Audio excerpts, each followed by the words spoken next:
Vamos dar continuidade às nossas leituras aqui dos prolegômenos para uma ontologia do ser social, de Jorge Lukács, né? É uma atividade de leitura e comentários aqui junto com o professor Matheus de Castro, da Unesp Campos de Assis, né?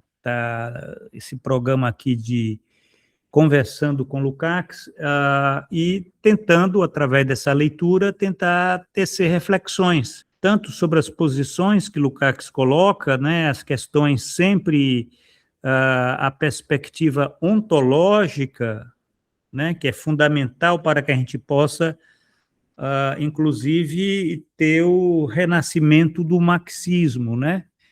Quer dizer, se nós não tivermos essa perspectiva da ontologia do ser social, né, é muito difícil a gente ter o renascimento de Marx, porque o Marx que vai estar sendo lido é um Marx ou positivista, ou estruturalista, ou economicista, então, com todos os vieses que as leituras de Marx tiveram no século XX, né?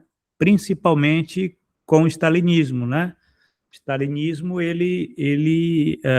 aquilo que se fez, né, se leu Marx nos partidos comunistas, né, foi uma degradação da contribuição de Karl Marx. Então, esse esforço que nós estamos fazendo aqui de ler Lukács e comentar, ele é um exercício muito importante aí para vocês que estão nos acompanhando. Então, vamos lá, né, Matheus, fazer a nossa leitura? Vamos lá, Giovanni. Vamos começar aí.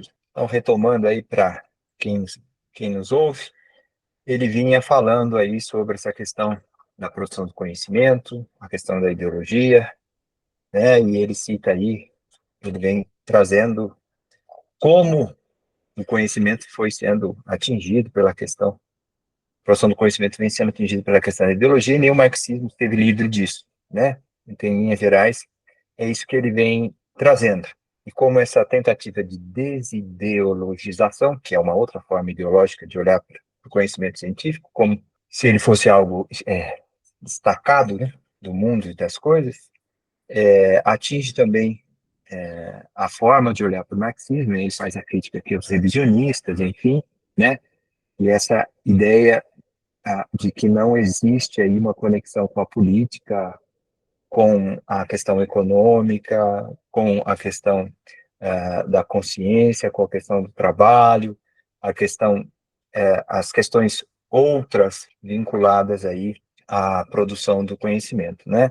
As questões que ele vai trazer no âmbito do ser social, né? E aí o trabalho como essa base da produção do conhecimento lá na base, né? Então ele vai recuperando isso para falar do estranhamento. Ele vem retomando o estranhamento aí como esse momento do capitalismo como um momento de um estranhamento humano geral. Ele vem pontuando isso ao longo do texto, a importância dessas transformações sociais, produtivas e da produção do conhecimento, levando aí a um estranhamento humano geral, né? Enfim, aí só uma breve recuperação, né, para a gente retomar aqui com os nossos ouvintes. Então, voltando para quem está nos acompanhando aí pela Boitempo, página 285. O importante feito teórico de Lenin foi a rebelião contra esse falso dilema trazido pelos revisionistas, que ignora o ser social do proletariado, sua exploração e seu estranhamento.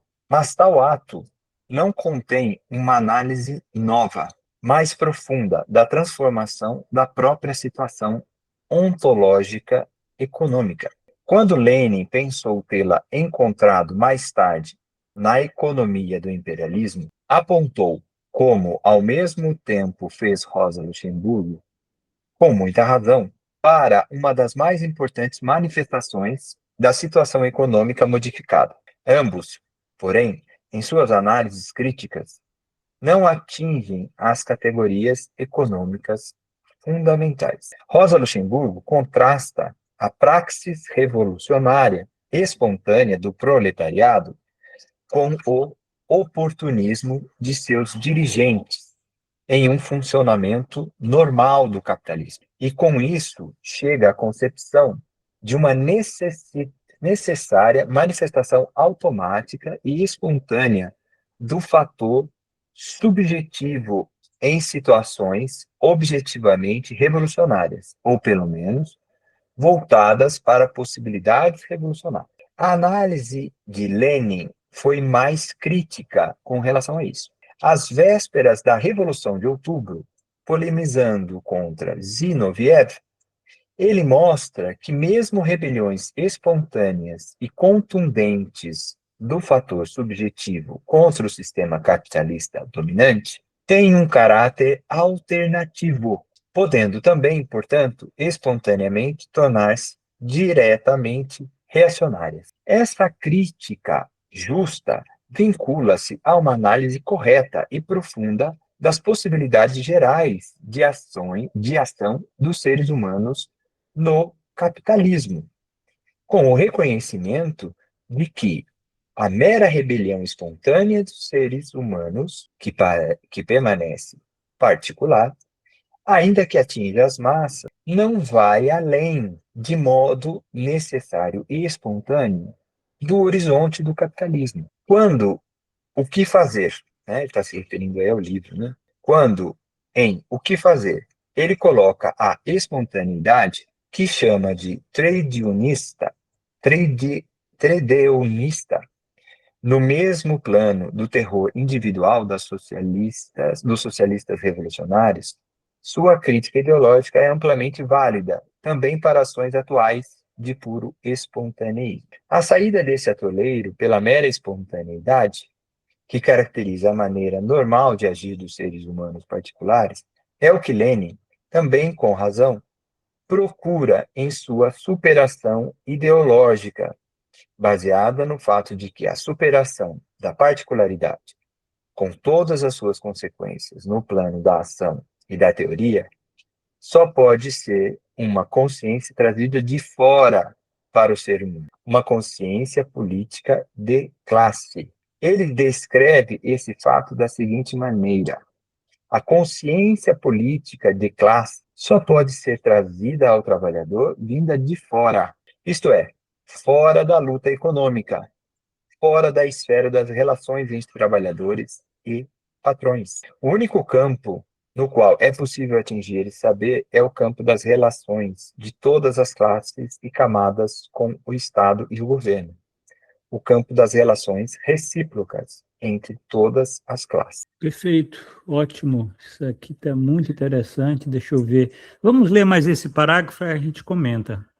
Vamos lá. Com isso, foi dado um passo importantíssimo para a superação da falsa cientificização do marxismo daquele tempo. Para o próprio Marx, a economia era sempre o fundamento material para as formas decisivas, categoriais da vida humana, para o seu desenvolvimento histórico, cuja expressão mais geral se concretiza realmente como desenvolvimento da generalidade não mais muda. Na medida em que seus seguidores fizeram dessa base universal do ser humano uma ciência singular, dela isolada, puderam descobrir em seus contextos parciais apenas relações com as atividades dos seres humanos meramente particulares, de modo que mesmo sua síntese mais total não conseguiu ir além dessa particularidade. À medida em que, de modo consequente sobre esse fundamento, só a manifestação não estritamente econômica da vida humana se defronta com essa economia isolada, de modo artificial, como uma superestrutura dela mecanicamente dependente ou idealisticamente autonomizada. A própria economia acabou por perder qualquer ligação interna com a genialidade humana e seu movimento histórico, não importando se a relação científica de base e superestrutura fosse formulada como idealisticamente válida. ou mecânico, materialisticamente legal. A doutrina de Lenin da consciência de classe do proletariado, não mais espontânea, mas trazida de fora, foi, pois, o único grande avanço teórico para uma renovação do marxismo e construção de sua totalidade autêntica, fundada no ser e sua mobilidade histórico mundial. Perfeito. Essa frase final aqui, ela já diz tudo, ela é muito potente, né? E é o que, pelo menos eu tenho salientado, né?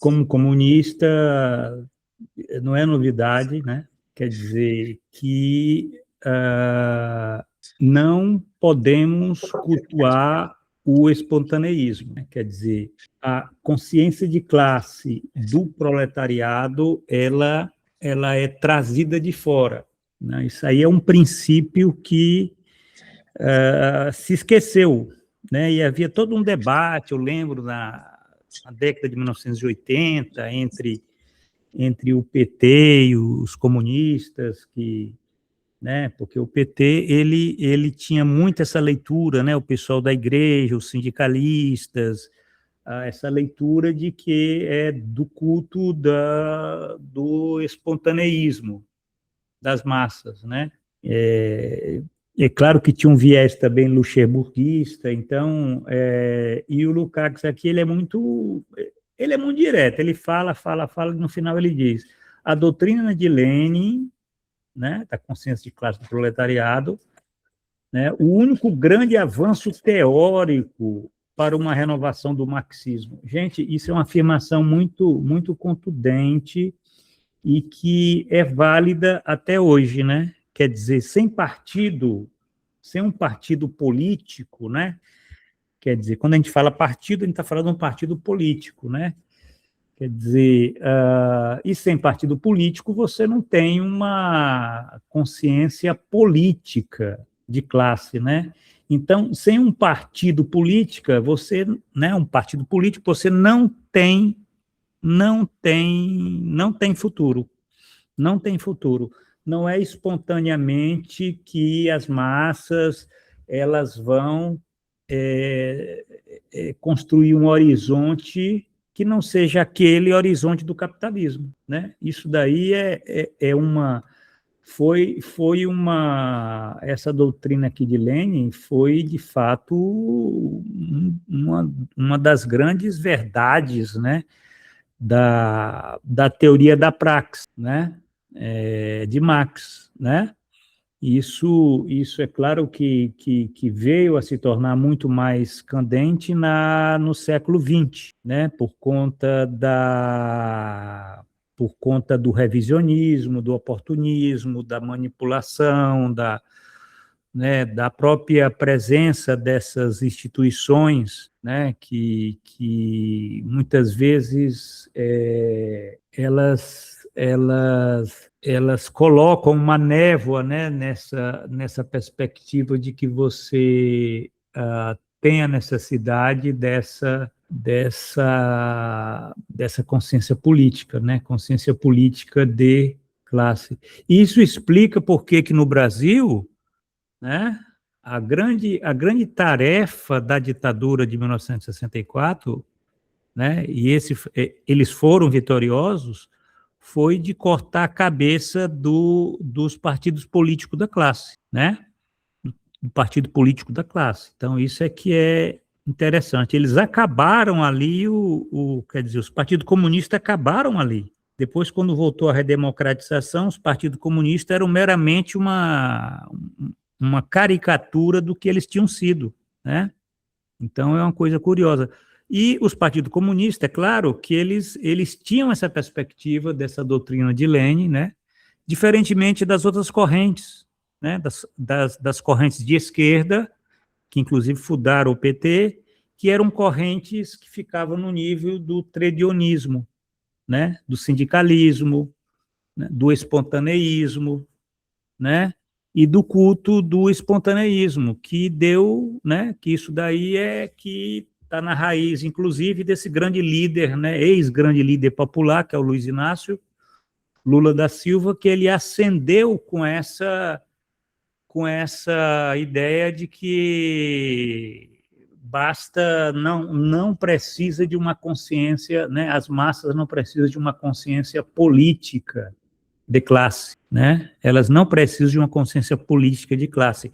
Elas precisam de uma consciência política, mas essa consciência política ela é dada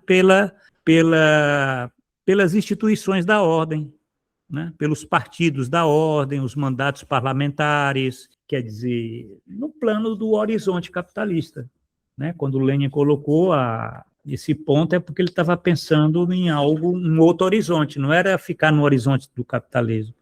Mas o que nós vemos é que, nos últimos 30 anos, é que nós não conseguimos, a esquerda brasileira não conseguiu, né, criar um horizonte nas massas, né, na juventude, hoje mais do que nunca, a gente vê totalmente as pessoas imersas nesse horizonte do capitalismo, né, e isso é uma tragédia, né, porque o capitalismo não dá mais futuro para ninguém.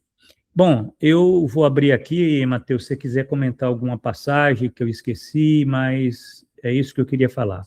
Giovanni, eu acho que você pegou aí bem a questão, né, do que ele vem trazendo. Acho que esse estranhamento, né, que se dá nessa relação do trabalho capitalista, né, que está totalmente estranhado e que fica muito difícil, né, nessa questão, a produção de uma compreensão, né, do mundo, sendo que essa compreensão ela vem do teleológico, das possibilidades do trabalho, que tomam uma característica devido à subsunção formal, à subsunção real, que é aquilo que a gente vem discutindo, né, no curso, enfim, do capitalismo quântico, que também é aqui já, e que também está no seu livro lá sobre o metabolismo social do capital, né, essa discussão, vem destruindo essa possibilidade de uma superação do capitalismo de forma espontânea, né, e de superação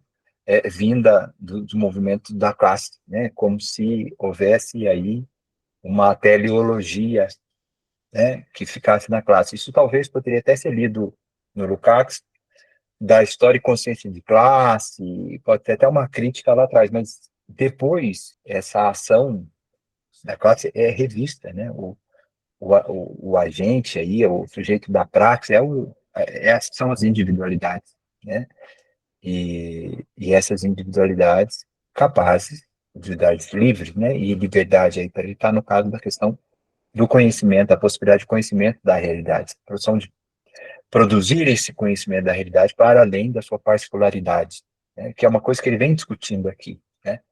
Lá nas páginas lá atrás, ele fala que o jovem Marx foi o primeiro, né, a pensar essa totalidade do ser social e expôs os processos irreversíveis e tomando aí a categoria da história como uma categoria central desses. E essa universalidade foi se perdendo, essa ideia, que é muito comum hoje, que a gente tem visto dentro da academia, as teorias, como você sempre retoma aí, né, essa perda desse caráter da universalidade, né, que dificulta o conhecimento da realidade. Então, enfim, numa sociedade como a nossa, extremamente corroída, né, de crise estrutural, como nós estamos falando, né, onde os projetos civilizatórios se perdem e a gente vê a possibilidade da barbárie cada vez mais forte no nosso metabolismo, fica realmente muito difícil, né, a construção de possibilidades de pensamentos, né, que ignorem essa questão da compreensão da totalidade, né, que ignorem recuperar a história, a categoria, porque ficarmos presos nessa questão da particularidade não teríamos condição de trabalhar com esses complexos que o Lukács coloca como fundamentais para a compreensão da totalidade. Trabalho, ideologia, reprodução social, estranhamento.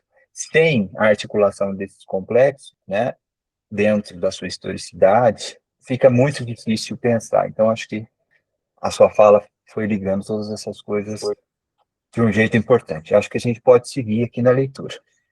Deixa eu só colocar aqui, esse último parágrafo, Matheus, tem uma coisa curiosa que eu vi aqui, uma crítica muito interessante ao que aconteceu com o marxismo, né? Quer dizer, a economia, né? A crítica da economia política, ela se transformou numa ciência singular, né?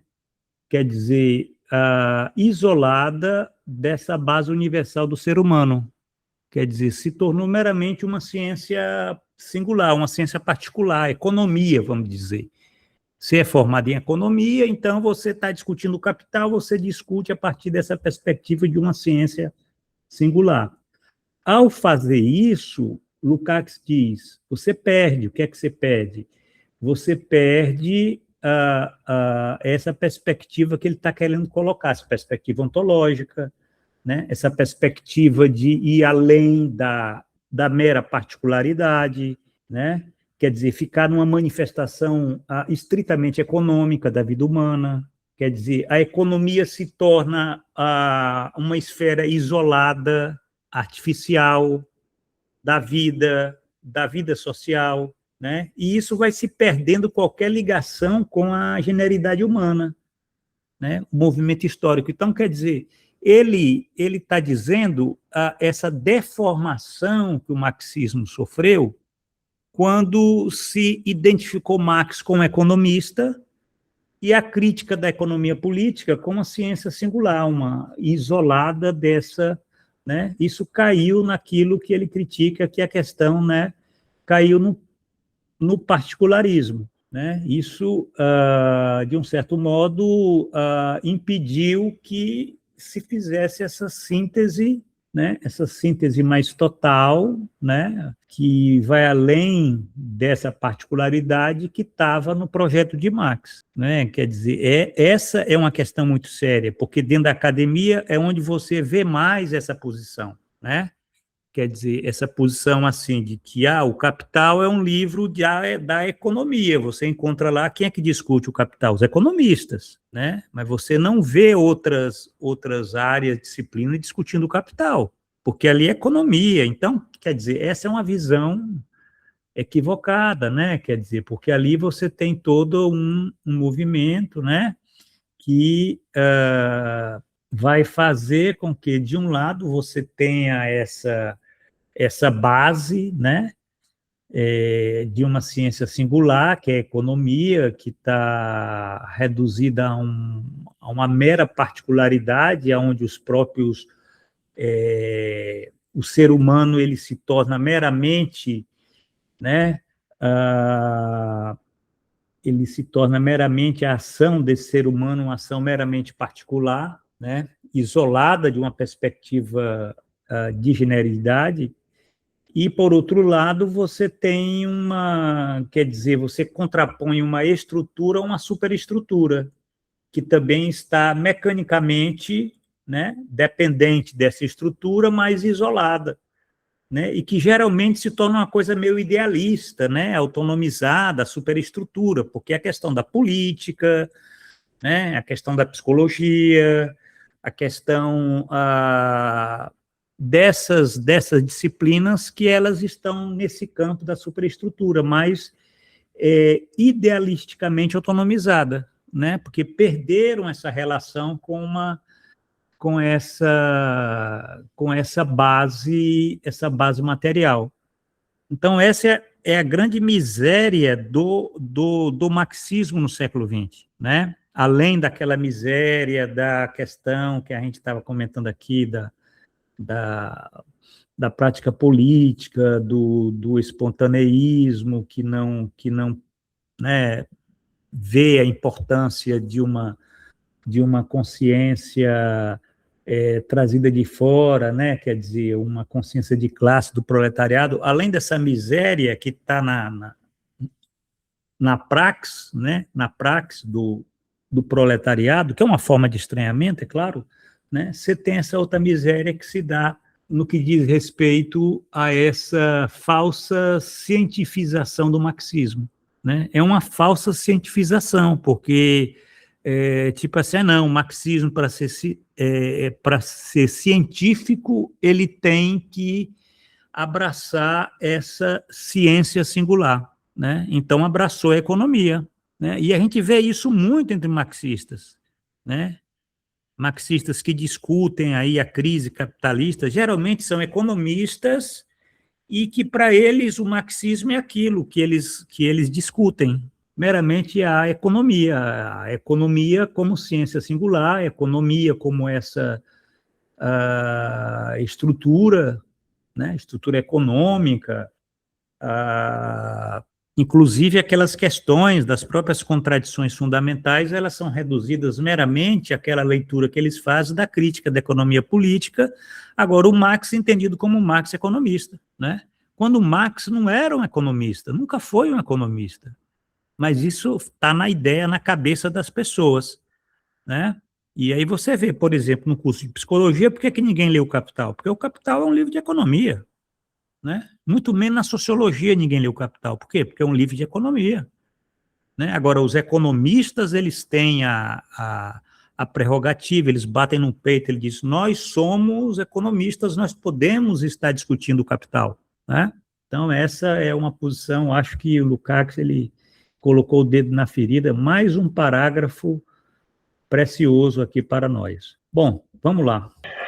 Vamos lá, Giovanni. Continuando. O único ponto débil, importante, então não divisado e por isso falsamente criticado, dessa generosa concepção de Lenin, que trazia Marx para o presente de maneira realmente revolucionária, é que ela se concentra muito exclusiva e incondicionalmente na transformação da ideologia. E por isso não orienta esta última de modo concreto o bastante para a mudança do objeto a ser transformado, isto é, a economia política. Também não se pode ignorar que o próprio Marx jamais tirou consequências explícitas para o movimento revolucionário da modificação da economia capitalista que apresentamos acima, e que ele próprio considerava fundamental, devido à tendência para o predomínio da mais-valia relativa na exploração dos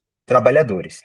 E aí ele faz uma nota aí, nota número 99, vou ler a nota. Com a repetida advertência da importância do que Marx dizia a tal propósito, não se pretende de maneira alguma afirmar que essa mudança seja a solução econômica ou mesmo apenas uma das soluções para compreender realmente a fundo o capitalismo contemporâneo. Trata-se de algo que só pode ser confirmado ou negado a partir de bem fundadas pesquisas específicas. Marx apenas disse que fazemos o mesmo ao tentar interpretá-lo, que em seu tempo começava a verificar-se essa diferenciação extremamente relevante. Apenas pesquisas específicas sobre o mundo econômico atual poderão dizer até que ponto representa um papel importante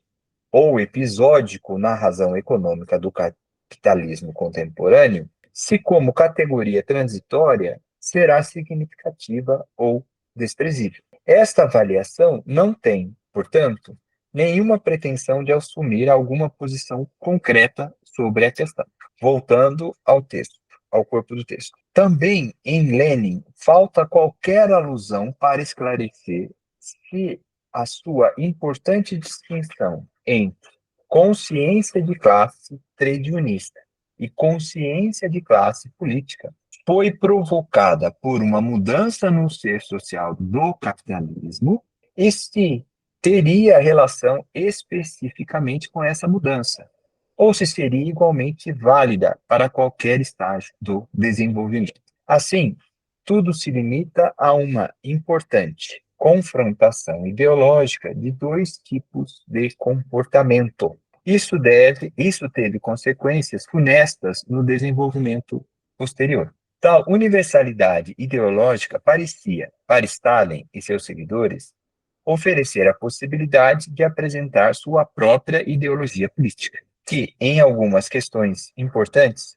foi o exato oposto daquela de Lenin, como sua continuidade adequada. Com isso, essa ideologia se tornou instrumento de um citoyenismo manipulado nos moldes de um socialismo burocrático, no qual a superação do dualismo burguês identificada por Marx e concretizada por Lenin foi unificada formalmente em termos socialistas, e exatamente por isso comprometida para a praxe da atualidade. Se quisermos renová-la, é preciso recuperar o que Lenin perdeu, o registro daqueles fundamentos econômicos, suas tendências de desenvolvimento, que permitem concretizar aqui, e exatamente aqui, por fim, a superação da dualidade entre bourgeois e citoyen. E, no interior disso, em especial, a superação do domínio da humanidade puramente particular sobre aquela orientada para uma nova e não mais necessariamente estranhada. Nossa, esse parágrafo agora eu acho que até em mim respingou aí uma. Eu próprio vou ter que fazer autocrítica. Porque o Lukács agora ele critica Lenin, ele critica Marx, ele critica. Mas em que medida? O que é que você achou, Matheus? Eu vou deixar você falar primeiro, porque eu posso estar enganado, eu queria ver o que é que você pegou desse parágrafo. Giovanni, eu realmente fiquei em dúvidas aqui com esse parágrafo também, viu? Eu confesso que eu fiquei meio... Eu não sei se eu entendi também, não. Eu estou refletindo ainda se eu consegui entender. A parte final, ele foi muito claro aqui, né? Que ele está falando sobre a superação da dualidade entre bourgeois e citoyen, porque ele recupera lá atrás, nessa parte que a gente está lendo, bem antes, umas páginas para trás, essa questão da transição do feudalismo para o capitalismo, né? E ele retrata aquele momento, né, onde essas ideologias aparecem, né, para a concepção daquela sociedade, para a compreensão daquela sociedade e dos rumos que ela deveria tomar nessa transformação do feudalismo. E ele fala que, bom, enfim, há uma, uma preocupação com a questão da produção, né, da produção e de suprir as necessidades daquela população que está ali reclamando essas transformações do feudalismo para o socialismo, e que isso se manifesta de maneira positiva para o bourgeois, que está do lado da questão da produção, né, dessa produção material, e que os elementos idealistas, utópicos, ficam separados nessa questão do citoyen. Né? Ele fala dessa separação, porque isso tinha a ver com a compreensão que estava sendo feita sobre a própria realidade. Né? Que realidade era essa? Uma realidade particular. Né? Uma forma particular de compreender esse movimento histórico. Né? Então, olha, agora nós chegamos ao momento onde nós podemos produzir de forma diferente, superar, né, suprir as nossas necessidades dessa forma, com essas tecnologias, enfim, com essas questões, e nós não precisamos, né, dessa superfície ideológica, dessa questão outra que traz essa questão tópica, né, que ele coloca, né, na questão do citoyen, de preocupação com essas outras dimensões da vida, né? E dessas outras dimensões do ser social. Então, as relações sociais elas podem ser vistas dessa maneira mais particularizada, mais simples, pensando essa questão da produção meramente como uma questão única, singular, separada de todas as outras, né? E como primordial, né? A ser resolvida, enfim, a ser colocada ali, e não pensamos, não projetamos o capitalismo e a sociedade capitalista, mas muito mais sair daquela relação feudal, né? Daquelas relações feudais, daquela sociabilidade feudal. Né? Só que todas essas formas, mesmo tendo Marx apontado a necessidade de recuperarmos a universalidade e a história como categoria central, enfim, o processos irreversíveis e tudo mais, ficaram de lado, até para o marxismo, né? E aí ele está apontando aqui, né, a crítica, como você disse, que ele fez ao Lenin e ao marxismo, né, enfim, até ao próprio Marx, que você coloca, né, a possibilidade de recuperar essa compreensão do ser social do capitalismo, ou seja, a integração dessa universalidade, né, indo para além do que aquilo que o Lenin coloca, que é fundamental, mas articulando isso aí é o que o Lenin deixou para trás, que era a questão da produção. Então, foi isso que eu consegui articular um pouco na minha cabeça, assim. Eu não sei se eu consegui pegar todos os aspectos desse parágrafo como você pegou, mas na minha leitura, eu fui trabalhando essa articulação com as coisas que ele vinha colocando, né? E aí seria a maneira de superarmos esse estranhamento total, né? Recuperando as articulações possíveis entre produção, ideologia, reprodução social, né? Estranhamento, né? Dentro daquilo que, vamos dizer assim, traga uma condição de superação, né? Tanto da compreensão dessa realidade, para, enfim, a modificação das possibilidades de pensar essa realidade, seja na pesquisa, seja na vida lá, na revolução, no aspecto revolucionário, quer dizer, produzindo mesmo uma nova realidade social. É isso que eu consegui articular, Giovanni, isso que eu É consegui isso. fazer agora. Não, você colocou pontos importantíssimos aí que na verdade, bom, eu vou aqui tentar de forma sintética colocar o que eu entendi, porque na verdade é o seguinte, ele mostra que essa generosa concepção de Lenin, ela se concentra muito exclusiva e incondicionalmente sobre a transformação da ideologia, né? Quer dizer, o que é que significa? Significa que, vamos dizer assim, né, não só orienta para pensar sobre a mudança do objeto, né, quer dizer, o problema é só tá no sujeito, né, quer dizer, mas o que seria o sujeito se é um objeto? Então, você não pode, né, tá deixando de lado essa questão da mudança do objeto, né, então não pode só estar pensando, porque não tem partido, porque no, né, se tivesse partido, um partido político de classe, seria diferente, né? Quer dizer, o que o Lukács está dizendo que, olha, não é bem assim, porque tem questões que é necessário nós tirarmos consequências explícitas. Ele vai dizer, o próprio Marx, ele jamais tirou consequências explícitas do quê? Das modificações da economia capitalista.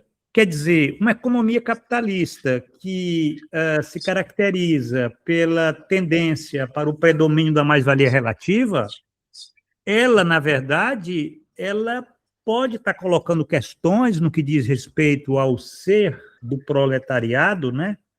ao objeto, né? À exploração dos trabalhadores, que podem estar, de um certo modo, né? Tem que ser levado em consideração essa mudança no ser social do capitalismo.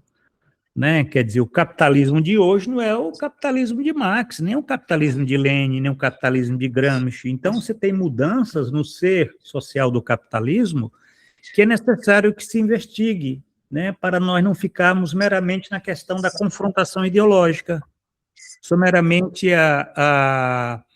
né? Quer dizer, é a questão da praxis. A praxis, ela dá a entender o seguinte, que praxis é igual a prática. Não é, né? Praxis não é igual a prática, né? Quando você fala prática, você está pensando meramente no sujeito, né? Mas, na verdade, a praxis não é só a prática. A praxis, ela é essa relação entre sujeito e objeto. Ela implica que também tem que se levar em consideração essas modificações, essas transformações do objeto, né? E esse objeto, evidentemente, é a economia capitalista, né? É o ser social, né? É a exploração, é o estranhamento. Então, essa mudança nessa forma do estranhamento, ela tem que ser levada em consideração para nós pensarmos sobre, inclusive, as perspectivas da praxis, né? Senão nós ficamos meramente no plano da ideologia. E aí ele vai criticar aqui o Stalin, porque o Stalin ele caiu nesse movimento aí, né? Ele, de um certo modo, né, transformou o marxismo numa ideologia política, e essa ideologia política ela se tornou o que ele chama de instrumento de um citoyenismo manipulado, né? No caso do socialismo burocrático, na medida que é uma ideologia política, então você utiliza ela para o bem-prazer do partido, do Estado, né? Quer dizer, então essa é uma questão importante que ele inclusive, reforça, isso que é a perspectiva ontológica. A perspectiva ontológica é isso que você colocou. Ela tem que levar em consideração essa totalidade concreta de todos esses momentos, né? Para que a gente possa pensar, inclusive, essas tendências de desenvolvimento e também estar pensando a superação dessa dualidade entre bourgeois e citoyen, né? O que, na verdade, é essa separação entre sujeito e objeto, né? E essa superação ela é fundamental no aspecto, para nós entendermos, inclusive, e isso é o ponto que eu tenho, que é importante ressaltar, né, que com a mais-valia relativa, você muda as condições, inclusive, da praxis, da luta, né, da perspectiva, da formação, né, da classe, né? Isso é muito interessante, a gente pensar as condições que são dadas para isso, né? Vamos pensar aqui no Brasil, por exemplo, né? O que é o ser social no Brasil? É um país desindustrializado, é um país de um mundo do trabalho fragmentário, né, com grande contingente de informalizados, quer dizer, que não estão inseridos na relação de exploração que se dá entre capital e trabalho vivo, né? Porque se você for verificar isso, é a questão dos uberizados, né? Os uberizados, eles não se veem como explorados, né? Porque eles não estão inseridos naquela relação tradicional que você tinha, por exemplo, dentro de uma empresa, de uma fábrica, tal. Então você tem a maioria do nosso, né, a maior parte do mundo do trabalho é um mundo do trabalho que ele passa ao largo dessa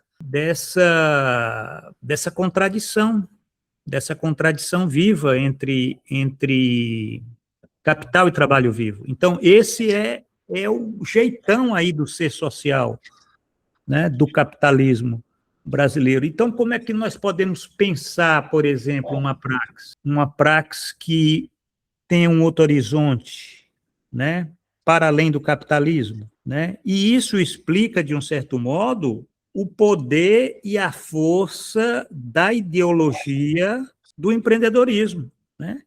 Quer dizer, isso explica, de um certo modo, o poder e a força da perda dessa ideologia da consciência de classe, de um partido político, da consciência de classe, né? Quer dizer, não é meramente uma questão de que você meramente não tem uma esquerda, né? Meramente você não tem um partido comunista, né? Que você não tem uma ideologia né? Não é meramente isso. Você está lidando com mudanças no ser social do capitalismo brasileiro que, de fato, colocam um desafio imenso para você estar pensando, né, essa concepção de Lenin, né? Essa concepção generosa de Lenin que colocava a importância de uma consciência de classe trazida de fora, né? Quer dizer, como é que essa consciência de classe vai ser trazida de fora? né? Se você tem essa realidade. Então, é importante, antes de tudo, então, já concluindo, nós estudarmos, é isso talvez que o Lukács esteja querendo dizer, na perspectiva ontológica, tem que entender as modificações do objeto, economia capitalista, né, do ser social, né, das formas de exploração, forma de estranhamento, né, e não meramente ficar na questão, vamos dizer, política, ideológica, que é importante, né, mas que nós temos que estar reconhecendo que essa questão aí da praxis, ela implica a necessidade de nós termos essa preocupação com a mudança no ser social do capitalismo, entender como é que, né, como é que mudou o capitalismo brasileiro nos últimos 30, 40, 50 anos, né? E essa mudança, ela de um certo modo, ela não foi meramente na ideologia política, ela foi uma mudança na própria base, né, do desenvolvimento do sistema, né? Quando ele fala na mais-valia relativa, ele inclusive faz referência a isso nas entrevistas dele. Ele diz, olha, um capitalismo que tem um predomínio da mais-valia relativa, ele é um capitalismo manipulatório. Quer dizer, o Lukács, ele pensou a manipulação ligada a essa mudança na forma de ser do capitalismo, né? Não é meramente uma manipulação assim, porque tem pessoas malévolas que estão querendo fazer o mal, né? Não, não é. Você tem uma mudança na forma da exploração. É a mais-valia relativa, né? É a subsunção real, essa questão dessa materialidade, uma outra materialidade que o capital criou, que é uma materialidade idêntica a si, né? Quer dizer, o capital criou a sua própria materialidade. E, evidentemente, se ele cria essa materialidade né, que é a partir do qual você tem aí o predomínio da mais-valia relativa, né? Essa materialidade é óbvio que você vai ter um capitalismo de outro jeito, que é um capitalismo manipulatório, né? Diferentemente do capitalismo da época do Marx, diferentemente, inclusive, de um capitalismo da época de Lenin, embora na época de Lenin você tivesse algumas, né, tivesse fábricas, grande indústria, mas não no nível generalizado e aprofundado e universalizado que isso passou a ter depois da Segunda Guerra Mundial, aquilo que nós discutimos ontem. Quer dizer, essa mudança do ser social, ela é a primeira coisa que a gente tem que pensar quando estiver discutindo essas questões que nós estamos discutindo, né, muitas vezes, né, as questões da ideologia, da reprodução social, do estranhamento, né, quer dizer, discutir o trabalho. Agora, o trabalho entendido como sendo, né, o fundamento do ser social, né, quer dizer, as condições materiais, né. Isso, eu achei esse parágrafo aqui muito interessante, porque ele diz, olha, Lenin ele se concentrou muito na transformação da ideologia. Olha, e Marx também, ele não tirou consequências explícitas dessa modificação da economia capitalista. Pronto, quer dizer, em 4, 5, 10 linhas, ele deu uma beliscada num e no outro, né? Para dizer que, né, de uma forma muito elegante, né? Não é uma questão de você né, tá criticando, desautorizando, ou dizendo, não, ele está apenas dizendo, né, que mesmo esses gigantes, eles, na verdade, né, hoje, né, ele no século XX, ele tem condições de estar percebendo e dizendo, olha, inclusive ele faz até uma autocrítica dele, porque em História e Consciência de Classe, o Lukács, ele também, ele apostou muito no partido, na questão do partido, no partido proletariado, né, como aquele que é capaz né, de dar uma consciência atribuída ao proletariado, ao sujeito revolucionário, né? Quer dizer, e ele faz essa autocrítica no prefácio de 1967, quando ele diz, naquela época eu não tinha uma perspectiva ontológica, né? Quer dizer, porque ele já viu que a perspectiva ontológica, ela situa, inclusive, essa discussão da praxis no outro patamar. Ela não cai nesses extremos, ou, né, o extremo de ficar no praticismo, e aí você cai meramente numa visão da ideologia, do politicismo, da política, e você critica meramente as direções dos sindicatos, dos partidos, né? Isso, né, vamos criticar meramente o PT, Lula, né? Quer dizer, é importante criticar, é válido criticar, né? Criticar propostas, etc. Tal, mas também é importante entender, né, as mudanças que ocorreram no ser, né, no ser social do capitalismo brasileiro, né? Quer dizer, na materialidade, nessas condições que o sistema foi se desenvolvendo e que foi criando, e que é aquilo que a gente tem discutido, né? Por teleológico, que põe em movimento séries causais, né? Aonde os sujeitos, aqueles que estão lá naquela escolha que eles fizeram, eles não reconhecem o resultado dessas suas próprias ações, né? É como se a causalidade posta, de um certo modo, ela estranhasse, né, aqueles que puseram em movimento essas séries causais, né? Assim é o que a gente está ensaiando aí para pensar uma teoria da praxis em Marx.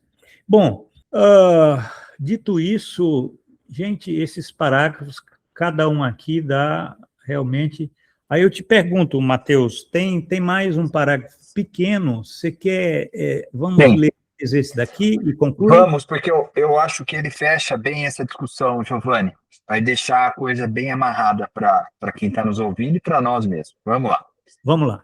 Nunca será demasiado repetir, isso pressupõe um amplo e preciso conhecimento científico da economia daquelas formações nas quais se podem e devem realizar essas tendências. As explicações dadas até aqui, espera o autor, nos colocaram em situação de divisar um pouco mais precisamente aquilo que deve ser entendido por cientificidade. Se também nessa questão seguidamente nos referimos ao método de Marx, vemos logo que um de seus mais inovadores resultados é que ele derrubou a muralha chinesa muitas vezes erguida entre ciência e filosofia. É claro que isso jamais significou a tentativa de homogeneizar mecanicamente a peculiaridade dos dois campos que, no fundo, estão juntos, mas diferem tanto em objetivos e método que, por vezes, chegam a se contrapor. Isso significa, ao contrário, a visão de que ambos devem se tornar, em última análise, em sua diferença, atividades teórico-práticas complementares da espécie humana, para cumprirem de maneira autêntica suas legítimas funções cognitivas. Perfeito, é Né? isso. Exato. Ele dá um fechamento, aí uma amarração, né? Ele recupera tudo aquilo que ele estava falando lá atrás, quando ele começa a falar de cientificidade, da amarração, da possibilidade do conhecimento com um momento histórico, né? Onde se vive, onde ele vai recuperar a crítica de Marx e Aristóteles quando fala do valor, né? Que o trabalho, né? Se o que está por, como descobrir que era o trabalho que estava por trás, né? Do que tornava possível a comparação das coisas, se o trabalho não era igual no momento onde Aristóteles existiu, né?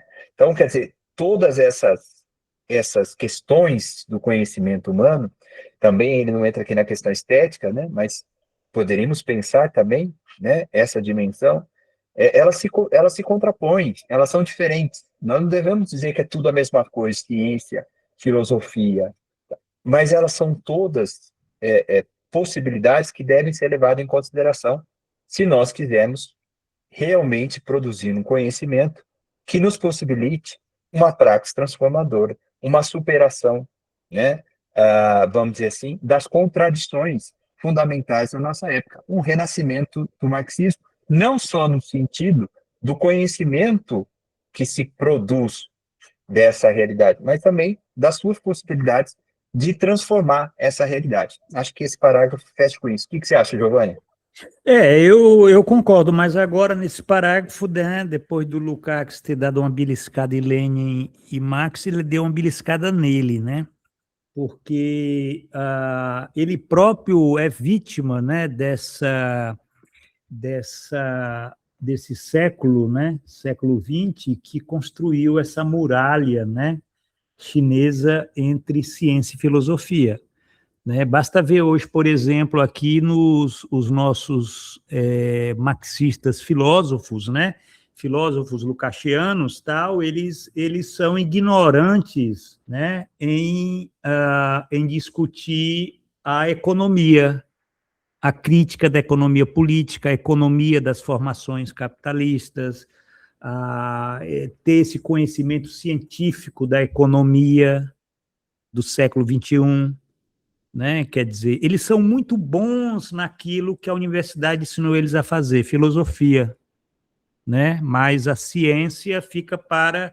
Aí, por outro lado, você tem aí os economistas que fazem ciência, mas é essa ciência que o Lukács já criticou como sendo essa ciência singular, né?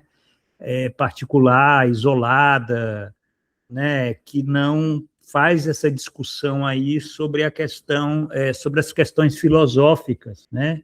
Quer dizer, a cientificidade, ela, na verdade, ela no século XX, ela foi golpeada, essa cientificidade que era do projeto de Marx, né? Do método de Marx. Na verdade, essa é um dos limites, né? O próprio Lukács, ele chegou a dizer que era necessário um novo capital, né? Porque as mudanças foram tantas no capitalismo do século XX que era necessário alguém escrever sobre essas mudanças nas formações, né?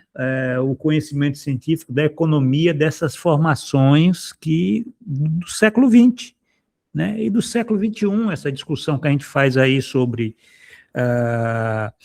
o capitalismo quântico, a coisa da subsunção real, da produtividade do trabalho, dessas mudanças, da desmedida do valor, né? Essas questões mesmo da crítica da economia política, né? Trazendo para a economia, né, do século XXI, quer dizer, falta um conhecimento científico que organize essas questões, né, numa perspectiva ontológica. Numa perspectiva ontológica significa o quê? Que você não vai ficar só na ciência singular, você não vai ficar só naquela leitura econômica, né? Quer dizer, aonde se discuta, por exemplo, questões como, por exemplo, uma teoria do estranhamento, né? Que é uma questão filosófica, né? A questão da genericidade em si, para si, né? A questão mesmo do método de Marx, no sentido de uma ontologia do ser social, que essa é a tarefa que Lukács se incumbiu como filósofo, né? Como filósofo. Lukács, ele era um filósofo, foi um filósofo. E ele se incumbiu, mas ele sentia falta. Ele sentia falta de um conhecimento científico da economia daquele século em que ele está vivendo, né? Quer dizer, é como a gente se sentisse um pouco órfão, né? A gente tem uma certa lacuna ali naquele conhecimento que é necessário pesquisa, é necessário ciência mesmo, né? Sobre essas mudanças que estão ocorrendo, né? Agora, essa ciência que ela possa ser a base, né? Para que nós tenhamos, né, como ele diz aqui, atividades teórico-práticas complementares da espécie humana, quer dizer, legítimas funções cognitivas, quer dizer, que a gente possa legitimamente conhecer o que está acontecendo no mundo, porque o mundo não pode ser conhecido meramente na perspectiva filosófica, ou meramente na perspectiva científica, cientificista, essa cientificidade positivista, né, que é só com dados e que se faz pesquisa e se descreve, né, você não tem uma discussão teórica, de conceito, de categorias, então isso não é ciência, né, isso aí quer dizer, a academia ela vive muito essa miséria, porque não se despreza a teoria, né, e vive imersa numa cientificidade espúria que é positivista, né, e por outro lado, você tem aí uma filosofia ou um teoricismo que não tem uma base, vamos dizer assim, né, no conhecimento científico da economia, porque a economia, no sentido marxista, ela é as condições materiais, né? As condições do trabalho, né? As condições aonde você tem a produção, né? O modo de produção, né? O modo de produção que não é uma categoria econômica, economicista, né? Modo de produção é uma categoria ontológica, quer dizer, porque a produção social, ela tem que ser entendida na perspectiva da totalidade, dos seus momentos, né? Não é só produção, é circulação, distribuição, consumo, né? Então, quer dizer, é isso. Eu acho que esse que você falou, esse parágrafo, ele fechou a nossa conversa de hoje, fechou muito bem, e você vê que em 3 parágrafos, o Lukács ele consegue fazer né, e tocar em pontos de Lenin, tocar em pontos de Marx, inclusive, e tocar também em pontos dele próprio, porque ele está dizendo aqui, olha, a minha cientificidade, eu sinto essa lacuna, né? Eu sinto essa lacuna. Como é que eu posso ser um filósofo verdadeiramente marxista, ontológico, na perspectiva ontológica, se eu não tenho um conhecimento do que está acontecendo com o capitalismo, com o ser do capitalismo? Não é impossível. A ontologia do ser social era meramente um projeto filosófico, né? Que fica, vamos dizer assim, essa é a nossa lacuna, que a gente, evidentemente, a gente procura estar superando, e é isso. Ele falou de todos, mas nós passamos ilesos, né, Giovanni? E nós ele não fez script. Ele falou de todos nós, mas nós quem? Eu e você? Né, nós estamos fora. Nós passamos ilesos. Não, é que ninguém passa ileso, né? Não, lógico que não. Isso é uma brincadeira. Para a gente finalizar, Ninguém passa porque ileso, e é bom que a passa. gente tenha essa consciência, porque isso é uma conversa muito séria, né? Senão a gente Muito estaria sério. aqui naquela apologia de que nós somos os cabeças da história e tal. Mas é Não, isso. Na próxima semana, Matheus, a gente dá prosseguimento à leitura e está ficando cada vez mais emocionante essas reflexões que o Lukács faz nesses parágrafos aí do Prolegômenos. com certeza. Um abraço, Giovanni. Boa semana para vocês. Um Até abração, sábado, né? No Até. curso. Tchau, tchau. Tchau, tchau.